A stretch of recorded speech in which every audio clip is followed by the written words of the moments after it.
Propriety in the coin of Caesar. Salutations, I am the man of many devices.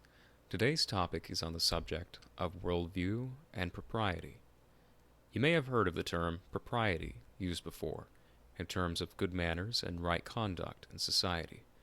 That definition is fine within a modern context, but I intend to explore propriety with you in its traditionalist sense, as I hope by exploring this curious word you may learn more about our worldview and how it shapes our basic understanding, and why it is important to read old texts with an understanding of the worldview of the writer and its readers. To elucidate the concept of propriety, I will use as an example a conversation I had with a friend of mine. The topic of this conversation was Matthew 22:17 through 22 of the Bible. Specifically, "Then saith he unto them, Render therefore unto Caesar the things which are Caesar's, and unto God the things that are God's." My friend spoke with the purpose of dismantling the argument of those who use this verse to argue complete submission to governmental authorities. His personal belief is that of sort of libertarianism in the American sense. With a little back and forth, we both ultimately agreed. The curiosity of this conversation lied with our conclusion. We both began from different starting points, but ended up with the same result, although with different arguments along the way. What exactly was our critical difference? Our difference lied with how we read the text. My friend tried to argue against certain modern interpretations by also arguing from a modern liberal framework. This is a fatal flaw if one is to truly understand what humans of yore meant with their words and deeds. There is an answer to Matthew 22 that resides within the metaphysical framework of that time. And that missing key to my friend's argument was propriety in the pre-modern Greco-Roman, and by its influence on Jewish culture, the early Christian sense. So what exactly is propriety? The great Roman orator, father of the fatherland, lawyer, and writer Marcus Tullius Cicero has a definition.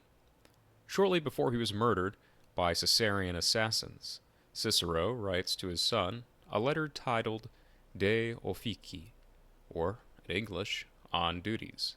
Cicero attempts to render the Greek word prepon into the Latin word decorum. He writes, "The classification of propriety, moreover, is twofold. We assume a general sort of propriety, which is found in moral goodness as a whole. Then there is another propriety, subordinate to this, which belongs to several divisions of moral goodness.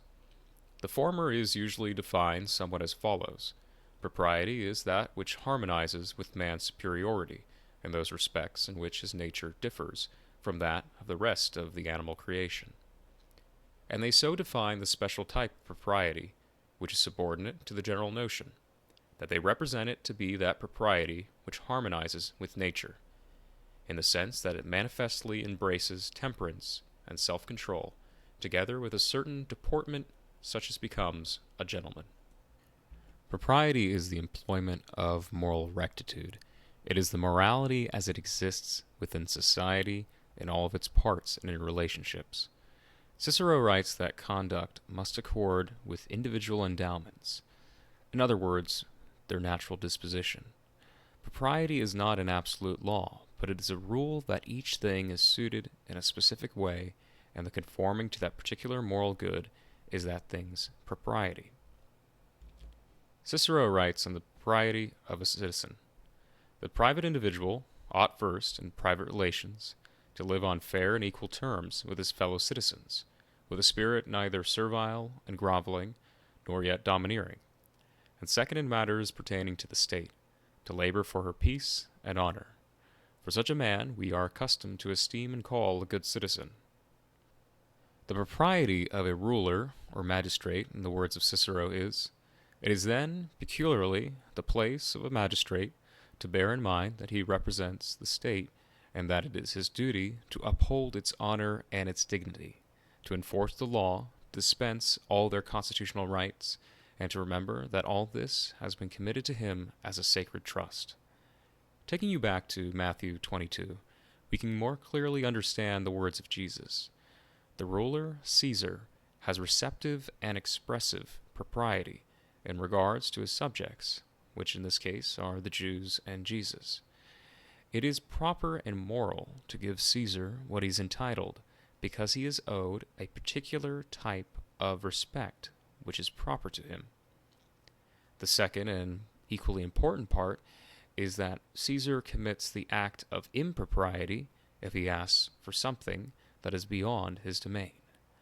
In Jesus' rejection of the law by declaring himself the Son of God and the early Christian martyrs, we can clearly see that the Bible limits the domain of Caesar to the secular fealty of his subjects. But when Caesar asks for your soul, he commits a sin and must be disobeyed because he attempts to break the propriety of his position of authority. Matthew 22 is not a difficult chapter of the Bible at first glance. Only when you begin to discuss it with a wide range of people do you see the power of worldviews. I invite you, dear listener, the next time you read the Bible, Faust, Beowulf, or any text not written in your age, or place, or culture, for you to struggle with your worldview and try to understand the author and the readers through the eyes of their time.